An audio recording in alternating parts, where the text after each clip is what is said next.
guys, and welcome to my Stamina Sorcerer bow PvP build. This is a bow greatsword, main hand bow, Stamina Sorcerer. It's very fast and very mobile, and it hits really hard. And not only that, but it actually has condition counter built into it. One of the biggest things that I think Stamina Sorcerer struggles with in PvP is not having a good counter to damage over time or defile, etc. But this build is actually running the weird tree set on our greatsword, so we actually have great counter to the condition meta that we see in PvP today. But yeah, this build is a very fast, very high-paced bow build, and there you can see these AD actually got wiped by an EP bomber. Rip, let's jump into that build. Alright, so let's take a look at the build. So to begin, we are a Dark Elf Sorcerer, and Dark Elf is definitely not the best choice for this build. Dark Elf isn't terrible because we do get a little bit of max stam, and we are playing a max stam spec, as you can see from that 43k stam pool. However, you want to go with something else. Ideally, I think Red Guard would be better. Orc is a really good option as well. Wood Elf is a great option too. So yeah, you can kind of just pick whatever good stam race you want. I think Orc is particularly good though, because Orc gets the speed buff, which allows us to stack more damage. There you go. Wood Elf could be nice because we're very fast and we might take a lot of fall damage. But anyway, let's take a look at the build. So to start off, we've dumped all our point stamina. Looking at our max stats here, we've got the 13.5k magicka, 19k HP, yeah, not a lot of HP, and 43k stamina. Big fat stamina pool on our bow bar here, and that is, well, for good measure. Bow actually struggles stacking weapon damage as well as the greatsword or dual wield would, so going the max stam route on a bow build is actually a good option. So I wanted to really give it a shot on the Sorc, because of course Sorc gets the bound armaments for even more bonus to their max stam, and I really liked it on this build. Taking a look at our recoveries, unbuffed, you can see, actually, you know what, we'll buff up with the pot real quick. Our recoveries fully buffed with the pot. We've got 937 magicka and 1679 stamina and 470 health recovery. So the magicka recovery is not too terribly high, but that is all right. The stam recovery is pretty decent, but it's also not crazy high either, but that's also okay. The way this build works, we actually conserve a lot of resource from the sets that we run. They help us really just stay in the game and prevent us from running out of resources. So the sets are a big part of our sustain, so the regen doesn't look as great for that reason. Taking a look back at our bow bar, you can see we're coming in at 50% weapon crit fully buffed, and when we buff with our weapon damage buff as well, we come up to 2,684 weapon damage. Fully buffed with our enchant, we get just around 3,300 weapon damage on this build. Now, if we did want to slot Dawnbreaker on the front bar, we could push over 3,500 weapon damage as well, but a big amount of our damage is really coming from that fat max stam pool. There you go. Our physical and spell resists are pretty alright. They're not anything crazy. We've got just about 19k of each. And then our crit resist is very low, coming in at 1,500 here. And that's just because I actually don't have the best traits for some of my gear. For the Munda Stone that we're running, we are running the Tower Mundus, and this is to increase our maximum stamina. Now, this was just so we have a bigger stamina pool. If you go for the Warrior Mundus, the Warrior will actually provide you with more damage and healing than the Tower does, even though we get a bit of that bonus to our max stam by being a Sorc. The Warrior is still the better option. However, going with the Tower does give you a bigger stam pool, which essentially gives you more sustain. And this is kind of like a hit and run build, so the getaway is really important. So having a larger stam pool for the getaway is kind of helpful. I don't know, I actually really liked running the Tower, but if you guys want to go full damage on this spec, go for the Warrior instead. And then of course we've got Minor Berserk from our Slime Craw. And for the food that we use on this build, we use the Lava Foot Soup and Saltress. This is a really good food for the build because it gives you maximum stamina, which is awesome, and that stamina recovery. So we've got a lot of max stat and sustain coming from this. A big part of why our HP is so low is because we use this food.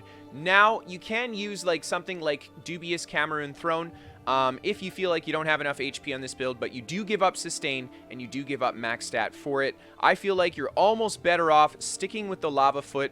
Don't even bother with the Dubious, and if you feel like you need more health, just put some more points in health via here, or just run more tri-stats on your gear. Anyway, let's take a look at the gear that we're running on this build. So to begin, as I had mentioned, we have got 2 Slimecraw on. For a bow build, Slimecraw is pretty BIS. You get the crit damage, and of course you get Minor Berserk, so we're missing the Minor Berserk buff being a Sorc, so that's really awesome that we get that. Taking a look at Hulking Draugr, the next set that we have in the gear, and this is just for that huge amount of max stamina. Like I said, we're really playing that max stam game on this build, really pushing it as far as we can. So there you go. That's where a lot of that's going to come from. And then the set that we're running on our back bar is, of course, the Weirdtree set. And this set is really, really, really good on a stand build. Seriously, I had said that this was great on a stand build. People had come to me a lot in stream and said, Jack, how are you going to counter the dots in this meta, etc.? And I said, try using things like the Weirdtree set. You can use it on a stand build. And people lolled a bit. Well, look at it. It's actually like really fantastic on a stamina build. We get Magicka recovery, spell damage, Magicka recovery. So the only thing that we're actually missing out on here is the spell damage. That mag recovery we need for our stamina build. And then on the 5-piece, we get it. So when we cast a Magicka ability, we remove up to 5 negative effects from ourselves. And this is on a 15-second cooldown. This is so good. You can remove negative effects with this, so things like slows, defile, curses, all this stuff. You can remove a radiant destruction. I mean, Purge is like one of the best things that you can have access to in PvP. And when I said that this set is going to save you a lot of resource, it really does. Because if you purge the curse, you don't take the damage, so you don't have to heal. So you didn't have to spend that resource doing that. In fact, not only do you save resource by not taking the damage, but you can proactively do something else instead of trying to defend yourself from taking the damage from the curse. So that's what I'm saying. This set is so good on a stam build. So we run this on our back bar, which is our greatsword slash buff bar, and yeah, it works really, really well on this build. And then of course on the front bar, guys, we have the agility bow. And the agility bow is here because it gives us that big fat maximum stamina bonus, allowing us to just push that max stat further and further. Now, if you have a master bow, you can definitely run the master bow here, and it will be a bit better than the agility bow. The difference between the two essentially is the agility bow is going to deal more burst damage up front, and the master bow is going to deal more damage in the long run. So there you go. And then the traits on our weapons, guys, we have actually gone infused on our bow, and this is because it is our only ranged weapon, so we kept our primary ranged weapon infused. And then on the back bar, we have a precise Weirdtree greatsword. Ideally, because this is our buff bar, you'd actually want to go for a powered one here, I think, or defending is a good choice too. Any kind of a defensive slash healing option. Precise isn't bad because it will increase our healing as well by giving us a few more crits on our heals. And then the enchant on this guy is really up to you guys, but not too terribly important because you don't get a lot of greatsword attacks off on this build. And for the jewelry, guys, we have gone with 2 swift and 1 infused. Definitely the 2 swift on this build. The reason that we actually went for just 2 swift is because we are a Sorc and we already have access to minor expedition through Hurricane. So we actually didn't need to go 3 swift to approach speed cap on our sprint.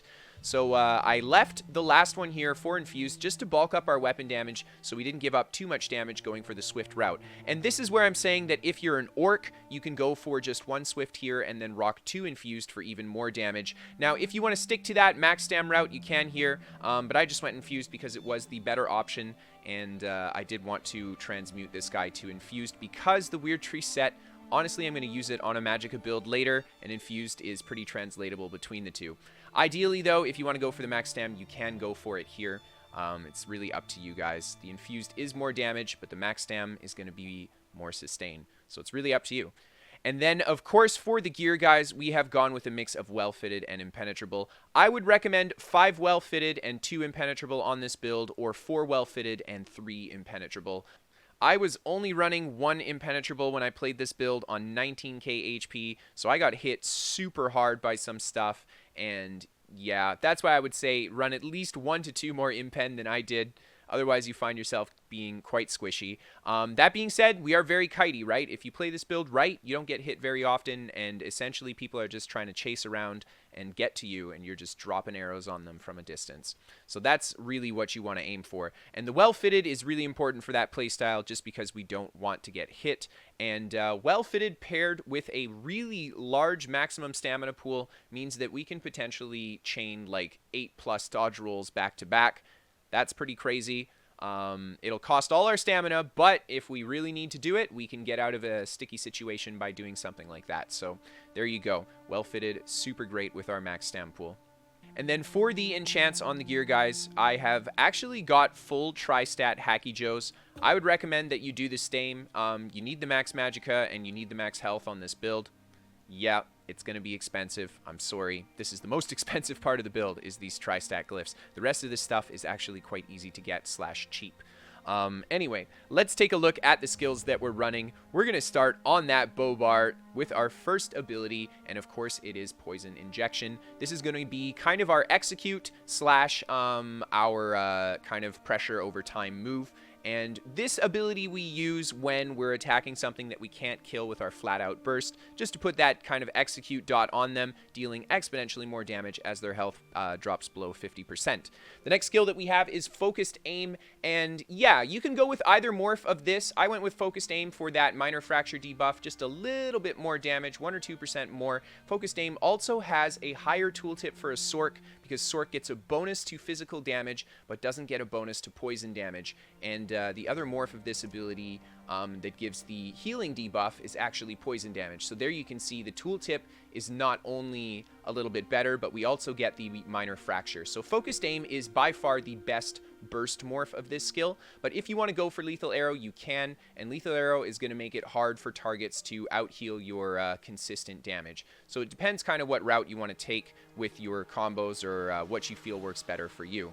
And then, of course, guys, the next ability that we have is the new Psijic skill, Crushing Weapon. If you guys don't have access to the Psijic DLCs, etc., you don't need to run Crushing Weapon. You can still go for the Fighters Guild ability, Silver Shards, if you want. However, Crushing Weapon is much better. It hits harder, and, well, it heals you when you deal the damage with it. And yeah, it's a really good skill. Honestly, it's a really, really good skill. You can use your Crushing Weapon and then do a light attack, Poison Injection, and chain those 3 attacks together when they land, and it hits super, super hard. You can do a snipe, light attack, Crushing Weapon, and it hits super, super hard. So you have a lot of really good combination damage at a distance with these 3 skills, I feel, on the single target side.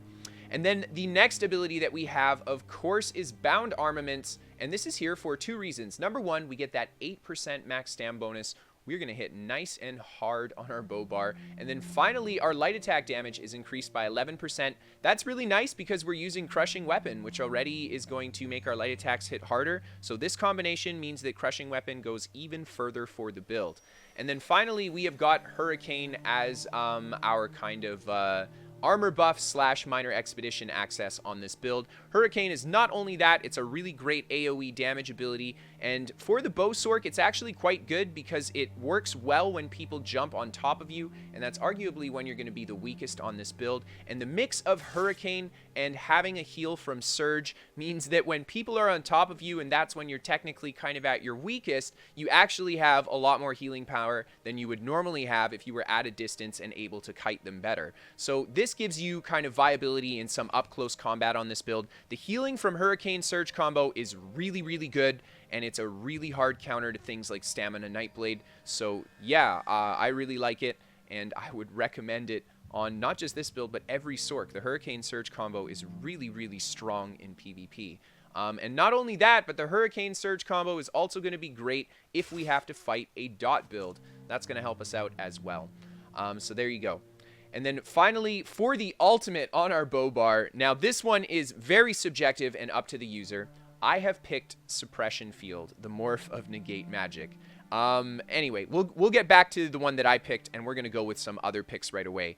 So you could pick either morph of Dawnbreaker, Flawless Dawnbreaker for more maximum burst, or Dawnbreaker of Smiting. It's totally up to you. I really liked Flawless Dawnbreaker. I tried it on this build, and the burst was really insane. I think the biggest snipe we got on like a guy with like literally no armor, we got like a 20k snipe on him.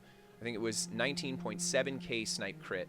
So yeah, Flawless Dawnbreaker was obviously working into that for us hitting him that hard. So that is why I would say that. Dawnbreaker of Smiting is a good choice because it gives you a really powerful melee spike ult, and this can be really useful for when you get piled up on. Ideally, though, you don't want to get piled too hard on this build. You want to kite a lot and really use your speed and your terrain. Even open field, this build is insane because it's just faster than everything. So, yeah, it works really well for that. And then the other ultimate that you have as well is the bow ultimate. You can go for the ballista. I wouldn't recommend the rapid fire. I would definitely recommend you go for the ballista because you can use the ballista and then throw your other skills on top for some really serious pressure, or even just ballista into streak to make sure they're stunned so they can't dodge it, right? Something that simple. But yeah, that's going to be your single target destruction ult of choice if you just want to ruin someone's life. And then finally, the last option that you kind of have for this build is the soul magic, Soul Assault. You can always use Soul Assault on this build too if you want. It'll be actually quite good. So it's totally up to you. It is a magic damage ability, but it's a great skill for a distance damage build, so it is a good option, especially if you chain a snipe into Soul Assault. That's super rude. People don't like that. So finally, let's take a look at the choice that I made, and it was Suppression Field. And I actually chose this ultimate because of its just general all-around utility in almost every single fight you get in World PvP.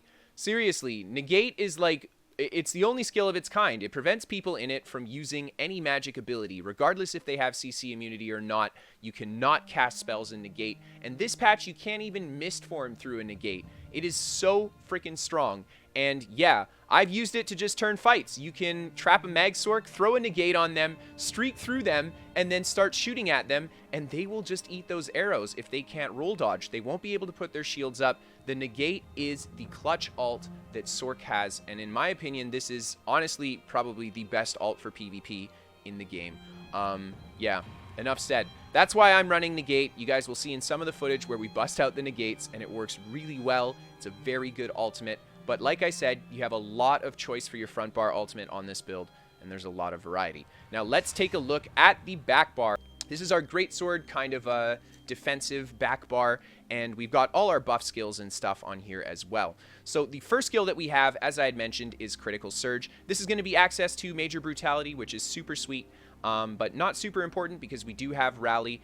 However, it gives us that 3,600 health heal every time we deal damage with a critical strike, and this can occur every 1 second. So the pairing with Hurricane gives you a really powerful melee defense. The pairing of this with your poison injection ticks can give you really good healing if you just keep your opponents dotted up, etc. And of course, you'll get healing while you're on the offensive. And then the pairing of Critical Surge with Crushing Weapon means that when you use your Crushing Weapon and you hit hard, you can probably heal yourself for like 6k in PvP just by using Crushing Weapon. So yeah, it's a really good skill. I would highly recommend Critical Surge on every Sorc, or the other morph if you need the sorcery buff.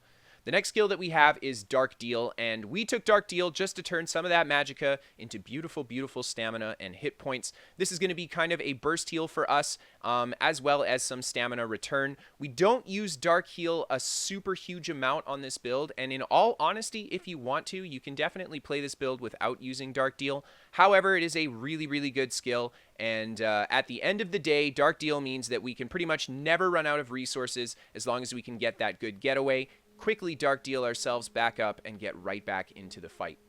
The next skill that we have is Race Against Time, another Psijic skill here, and this ability is kind of irreplaceable if you don't have access to it. You of course could put the Beast Trap or whatever here if you don't have the Psijic skill line, but it's pretty unique, and you kind of want this one for the build.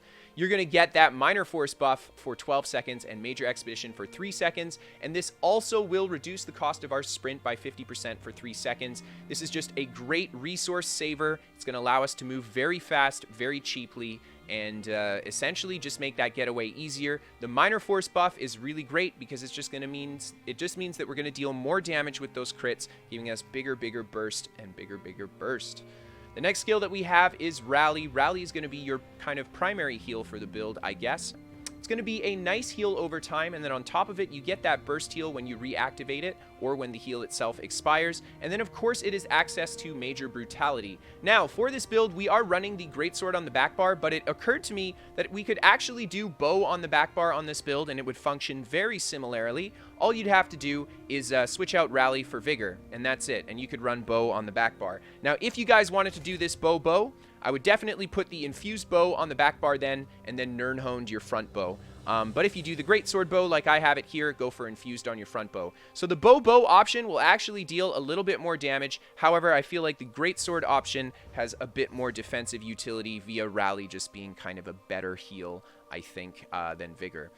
So there you go. The next ability that we have is Streak. And this one, again, is kind of subjective. If you guys want to use the Ball of Lightning more, if you can. However, Streak is a really good stun, and it is a superior stun to Ball of Lightning. Ball of Lightning is only going to stun a few people. It's a lot harder to catch as many with it. So there you go. Streak works really well because we don't have to be close to the target to deal damage. So we can use it to streak through people, to stun them, streak away, to break distance. Whatever we want to do, this is going to be the best Sorc movement skill in the game. Don't spam it too much. You can get 2 streaks to 3 streaks in a row off on this build. Anything past that and you have no magicka. However, we sprint really fast. We're pretty much at speed cap. So yeah, the mix of the two means that we're going to be faster than a Mag Sorc anyway, so we don't even have to worry. And then, guys, for the ultimate, we have the Greater Storm Atronach. And this was actually picked kind of as a passive ultimate, simply because it gives us access to the Daedric Summoning passives on our back bar as well. And having those passives means that we're going to get that 20% bonus to our health recovery and our stamina recovery. And that's a huge amount of resource to give up for not having another Daedric Summoning ability to slot. So I just backbarred this ult, and then we just rock whatever front bar ult we want to do. Yet again, if you go bow, you will need to backbar this ult too. And then finally, guys, something I did want to mention is Rune Cage. You can definitely use Rune Cage on this build. It'll be really good for this build.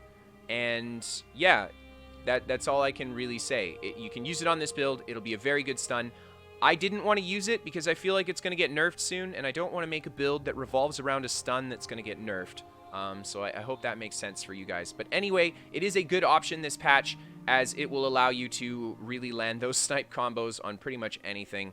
People won't dodge your attacks anymore, and that's just rude, especially considering how hard we hit on this build. Yeah. Anyway, let's take a look at those champion points. So, to start off in the green tree, we have got 23 Warlord, 1 Siphoner, 9 Sprint, and 0 Bashing Focus. Nothing in Bashing Focus for this build because we're playing a very heavy range distance build, so we almost never bash. And then we got to break free and we got to sprint. Siphoner was our leftover point. In the Lover Tree, I've gone 64 Mooncalf, 37 Arcanist, and 32 Healthy. Now, I had actually put a lot of points healthy here because I was planning on running a bit more health regen on this build, but I didn't end up doing that, so you could put these points somewhere else for the spec. Maybe put a few in Arcanist, a few more in Mooncalf if you want. You can put some in Tenacity, but honestly, the sustain on this build is actually really good, so you don't really need it. In the Shadow Tree, we've got 61 Tumbling and 23 Shadow Ward. If you want to put extra points, this is where I'd recommend you put them, because we have to roll dodge and we have to block attacks in PvP. Maybe put these points into Shadow Ward. The extra block would be nice. In the Apprentice Tree, we have got 13 points, 11 in Blessed, and 2 in Spell Erosion for that very important spell penetration. This is just an error. I forgot to take these out and I didn't notice. They should be in Blessed or just elsewhere. In the Atronach Tree, we have got 81 Master at Arm and 30 Physical Weapon Expert. Almost all our attacks are affected by Master at Arm, so this is very important for the build. 81 here, 39 Physical Weapon Expert because we're gonna, well, use physical weapons. And then, of course, we get access to that Tactician passive. When we roll dodge, we set an opponent off balance. This allows us to have a good stun at a distance with our partial charged bow heavies. A weird little kind of mix of things. So your bow light attacks will hit really hard, and your partial charged bow heavies can stun your opponent. So something to be conscientious of when you play this build. And then finally, in the Ritual Tree, we have got 42 Mighty, 38 Piercing, and 37 Precise Strikes. Very even spread here. We're going to deal a lot of upfront burst damage. Nothing in Thaum because the only dot we have is Poison Injection. And then the important passive we get here yet again is the Exploiter. Increase our damage to off-balance enemies by 10%. And yeah, so all we have to do is dodge an attack and we get a 10% damage bonus. Very, very nice. And then in the Steed tree, we've got 61 Ironclad and 53 Resistant. Ironclad, of course, is going to reduce the damage we take from direct damage attacks. Most hard-hitting burst skills are direct damage, and then Resistant to increase our crit resist. A bit in Spell Shield and medium armor focus because of the front heavy points here, and just to bulk up our resists. 27 Hardy, 27 Elemental for that increased resistance against physical and magical attacks. 20 Thick Skin for resistance against the damage over time. Even though we have a good purge, we still want to put a few points in here because it is on a 15-second cooldown. And then finally, in the Lord Tree, we've got 27 Quick Recovery for that healing power. And there you go, guys. That is the build. All right, ladies and gentlemen, so let's do some PvP commentary. So to start off, we're going to do a little bit of solo gameplay here. We're going to come up on this DK here, throw a few arrows into him, but as you can see, the DK is going to be using his Reflect, and what do? We drop a negate on top of him, just to prevent him from being able to use his Reflect there, but there you see, he finally goes for it again as he steps back out, and we just used that Bowsork speed. So the basic combo you want to do on this build is going to be like a snipe into a light attack into your imbue weapon, and that's just kind of the basics of it for the combo, but you can get creative with it and mix it up for sure. But that's just pretty much it. That's how the bulk damage is going to be dealt, or just an imbue weapon into light attack. Poison Injection is going to be a really good way to deal a lot of bursts too, like we had mentioned in the build video. But as you can see there, this DK is very tanky, and he's doing a great job of holding his ground, but at the same time, I think he's kind of aware that he's not going to catch us or anything. Like, we're just going to keep rotating around him here and shooting at him. And here comes a yellow player as well. I throw a few arrows into the yellow as well, thinking that because we are closer to the yellow keep, maybe we should go friendship mode on the DC player, as of course, there you see more yellows begin to show up. And I believe I was just checking the stream chat there, just talking to people, and then we're going to run back outside and re-engage with these guys. And as you can see, a couple more yellow players have shown up as well. So we throw a huge snipe into the yellow player there. There's the light attack imbue, and we actually managed to kill the yellow player as well, and they finish zerging down the blue player there too. So after we get those kills, we come back into the tower, pop a quick dark deal here, make sure we got our buffs back up, and we're just going to re-engage with these guys as they follow us into the tower. No one really came around our corner here though, so we are kind of nice and by our own. A big part of this build, like I said, is all about that movement, all about that positioning. You're not very tanky, so you don't want to find yourself in a situation where you can get dumped on too hard. There you see, we catch the DK, drop the negate, and yeah, the Mag DK stands in it. He doesn't even respond properly, and we just bring him down so easily inside that negate. What a powerful ultimate. And then we find ourselves one-on-one with this Warden here, and we're going to try to put some pressure into her. As you see there, I try to go for this streak to stun her, but I miss the streak. Get a huge snipe light attack imbue combo. Another light attack poison injection, actually, to finish her off there, and she ends up going down as well. And here come the rest of the yellow players. And here's where things will get more interesting, because we're going to have to deal with a lot of players. And I'm sure something that you guys are thinking about this build is, Jack, you've got 19k HP. How the heck are you going to fight a lot of players? You got to run. You got to kite. You can't fight them up front. And that was something that I learned a lot myself playing this build. As you can see there, we take kind of a bad streak and fall off the edge here. And yeah, had we gone for maybe a streak to our right here, instead of trying to go up the hill, struck behind those other rocks, we could have line of sighted all that range damage, potentially have got away, because all we really need to do is break the distance, and we get the getaway on this build. But anyway, guys, there you saw a little bit of damage. Let's move on to the next clip here, and we've got some funky kite gameplay, I believe. So as you can see here, we're just going to pick on the side of this DC Zerg that rides by, and we're going to see who chases us. We get one Templar here, and we're just going to engage with this Templar here. And as you can see there, we go for the negate on top of the Templar. I don't know why I have to keep using this negate. He goes for his Dawnbreaker. We get a great streak away from his Dawnbreaker there. We were holding block as he brought the Dawnbreaker down. Very important on this build to be very conscientious of your block and try not to let people stun you if you can help it. There you see he gets a really good stun there with his partially charged bow heavy attack. This guy, yeah, he's a very low-ranked Templar, but this guy's a reroll because he fights really, really well. This is not this guy's first PvP tune. And there you see, again, he gets a really good stun off on me with that partially charged heavy attack just because of his shuffle dodging my light attack. And then we go for the pressure on this guy. We get a huge snipe into the imbue combo there. We go for some more snipe imbue. He goes for the Dawnbreaker into the jabs, and we're just going to do, light attack imbue, and roll around his jabs using our Swifty to make sure we can deal the damage there. So after engaging with that Templar, I end up moving to this resource here, seeing that it's flagged on my map. And the Sorc is so fast, we just traverse the terrain so quickly. And this fight here really highlights the, well, kind of interesting things. It's going to highlight the speed and the survivability of this build, and those things are kind of hand in hand because the survivability is heavily tied to the speed of the build. So there you can see we're on the enemy resource, and it just flips, and now the blues are going to chase me here. And I'm not sure how many we're going to get chasing. As far as I can see, we've got the 2 blues coming up the hill here. He goes right away into the meteor. I think the rune cage is coming, so I go for the streak behind the tree to make sure that he can't actually cast the meteor on the rune cage there.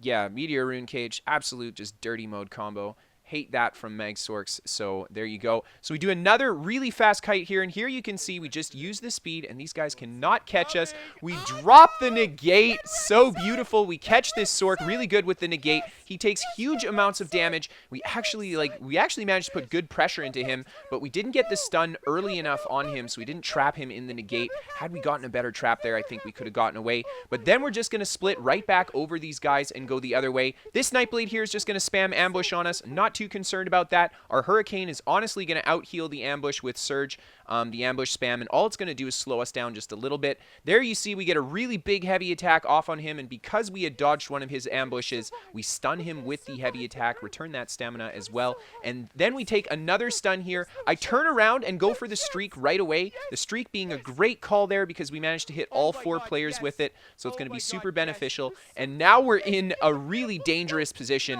where we are kiting against 4 players on top of a tree, but I managed to stall just long enough, get that second streak. Very important to see the block holding we're doing there and the roll dodging, not being offensive at all, just watching our opponents and making sure that we conserve the resources here. This is a situation where we have 4 players that are quite skilled players, and they're coming really hard to try to kill me here. And yeah, the Stam Sorc doing work. Seriously, not only did we manage to, as you can see, completely lose all of them, but now we're actually going to turn around and re-engage with them since we got some EP coming, and they're actually still chasing. They're just slow. They're still chasing me. They're just a little slow to get there, and there you see they engage with a couple EP players here, and we throw a massive combo on top of one of those guys that was trying to zerg us earlier. Huge kill there. Great little revenge kill for having getting chased down by them. And now we take the bow alt from the Nightblade on the side there, taking a bit of pressure. The EP player comes in, puts pressure on the Sorc.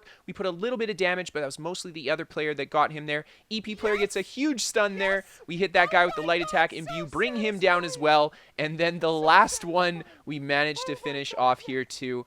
Good stuff. Showcasing your kind of like pretty clutch survivability on this build. It takes a little bit of practice to get used to it, and you have to kind of adjust to playing that open world style, but once you get it, you can really do some cool stuff on it. The sustain's quite good too. So here you see we're just going to go for a snipe into imbue light attack gank on this guy here. We put some good damage into him, but I decide not to commit to chasing him because there's a lot of AD here, and I don't want to run up there if I don't need to and attract all that attention.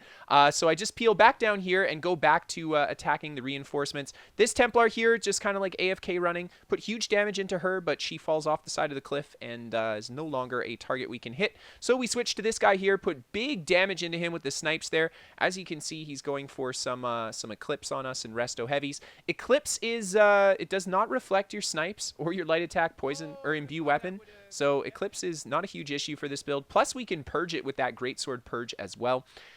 There you see we do manage to finish this guy off. He doesn't heal himself right away, so we put more and more pressure into him and just bring him down there. And then we've got a DK coming here, and he's going to keep the wings up. Now, one of the biggest things that is hard to fight on a build like this is a DK with wings. We drop the negate on top of him. Look at how much damage we got with our bow attacks because we negated him, negating his ability to use the wings. And then we do a super cheeky Greatsword heavy attack into streak, partial charge Greatsword heavy attack, and we actually finish him off with his wings up. Yeah, no comment. That was nothing but cheeky. Good stuff. He had a huge gank off on this player here as he comes off his horse. Massive amounts of damage. And then this guy here decides to just run to the rest of the AD. And he has no intention of really engaging with us here. So we decide to just do a peel back here. And I eventually come back and engage with them and just get zerged down and die. So let's move on to that next clip. This clip here is a little bit of a tower clip. So this build is not super strong in a tower, but it's not super weak in a tower either. I would say that it is okay in a tower. It's definitely good in a tower because we're medium armor and we can kite hard, but compared to a build that has a powerful melee kit for a tower, I think that's more appropriate. I would almost go as far to say that this build is better in just open field fights, because you can use your speed. You're pretty much faster than everything in Cyrodiil, so you can just use that speed to not take damage, to kite out opponents and just always keep the fight in your favor. There you see we get a huge purge on the curse there from the Weird Tree. Weird Tree working overtime. Oh man, you guys have probably seen throughout the footage, I haven't really been highlighting the Weird Tree procs that we've had, but there have been a lot. This fight here, you guys will see a lot of the Weird Tree procs really saving us too. But yeah, there have been a lot, and it does a lot of saving our butt here. Here you can see we're like quite dotted up by this guy here. We go for that streak and we remove all of the negative effects. There's actually still one dot on us, so we remove 5 negative effects just from that. And the fact that we remove all those negative effects means we don't have to spam Dark Deal, we don't have to spam heals, we don't have to do this. We can just go right back to attacking. And I think that's so important, and that's what makes the Weird Tree set so good. And as you can see there, we're just going to play around with these guys, move around them, and use the tower here. Unfortunately, like I said, we are using the bow as the main hand, so it's tough to set a nice combo because we don't have the distance that we normally would. However, we can still do it. It's still a possibility. I don't really remember how this clip goes. I hope that we get maybe a kill or two. There we take a super nasty rune cage. We roll through them and then change directions and streak through, stunning everybody whilst getting that purge off our Weird Tree set. And yet again, we get a massive 5 condition purge, and we had so many on us that we still had a couple left over, but they're not going to be any problem now that we've removed the bulk of them. And here we are fighting this Sorc one-on-one here. He goes for the meteor. I anticipate that he was going to go for the rune cage there, so I stun him first, hoping to avoid the rune cage, and he just goes right back into fighting me. I actually drop my Atro on him to put a bit of pressure on the Mag Sorc. This build is actually quite good at killing Mag Sorcs because we can purge the curse, which is a good natural counter, and we have a lot of ranged burst, and a Mag Sorc kind of struggles if you can apply a lot of physical ranged pressure to it. So we did our best to fight that Sorc there, but as you can see, he ended up running off, and we just ended up pulling some more other AD players here. We go for the same kind of deal here. We move around these guys, putting damage into them. Here you can see we don't actually take any super bad attacks. Get a little bit of a purge coming around that corner. Maybe we could have saved the purge for a second, but we didn't take the damage again, so we will have our Weird Tree on cooldown now, so we'll be able to get that purge again. Go for a big stun here, big damage into this guy. I was a really nice stun. The light attack imbue weapon, we actually managed to get a kill on these guys here. There you see again that Weird Tree removing the mark, removing the negative effects. We're gonna drop the Atro there, hoping to pick up a stun on these guys. Get another really good stun here, and we just go right back into Dark Deals after streaking through them. Streak being such a great tool for the Tower Kite. Another good purge on the Weird Tree there. Just, yeah, the condition management on this build, I think it really shines in this fight here because you get to see Weird Tree really working overtime when we're taking quite a bit of pressure from quite a few dot builds. This Nightblade here is playing a very heavy dot spec, so we've got a lot of damage overtime to worry about. And as you can see, it looks like we actually managed to kite out most of the players here. I think most of them kind of left. I'm not quite sure. We got a few yellow here, 1 or 2 on my tail. Just this guy now on the tail, so we engage with him. Another yellow as well, and there we see it again, the streak with the purge through, and right back into that reset. But now they are laying the fear traps, which is actually a really good call because I'm so mobile. The fear trap's going to be a great way to deal with that. We go for the Atro, get a great stun off on this guy here, but unfortunately it is not what we need. And there you can see we're taking a few arrows as well from the side, and that's not awesome either. It's going to be a more unnecessary damage that we don't want to take. Come up to the top here, and there is the guy who's throwing arrows at us. He dumps the ballista. We actually managed to kill that one player there with a huge combo, but we do end up going down to this guy's ballista. Yeah, I should have been a little bit more careful there, a little bit less zealous on that kill. But anyway, guys, I hope that you enjoyed that video. If you did, feel free to hit that like and subscribe button. Come hang out with me and watch me when I play live on Twitch. I try to stream almost every day. And finally, we are sponsored by What the Fast. They are a VPN for gamers. If you guys get crap ping to your favorite games, maybe a VPN will help you out. There you guys see that super awesome. Oh my god, how many kills did we get with Negate today? Stamsork with Negate.